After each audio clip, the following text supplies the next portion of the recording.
अस्सलाम वालेकुम प्यारे बच्चों, क्या हाल चाल है? आप ठीक हैं? तो बच्चों चलें, आज हम करेंगे पहाड़ों की प्रैक्टिस।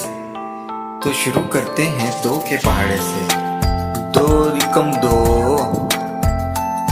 दो दूनी चार, दो तिया छः, दो चौके आठ, दो पंजे 10, दो छिके 12, दो सते 14, दो अठ 16, दो नीम 18, दो दाए 20। चलो बच्चों एक बार फिर दोहराते हैं।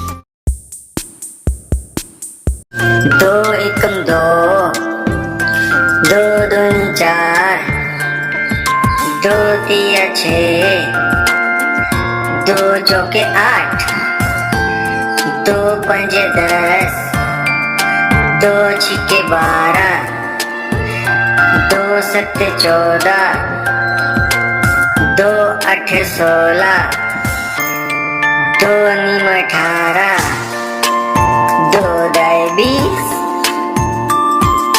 दो एकम दो, दो दूनी चार, दो तिया छः, दो चौके 8, दो पंजे 10, दो छिके 12, दो सत्ते 14, दो अठ 16, दो नीम 18, दो दाए 20।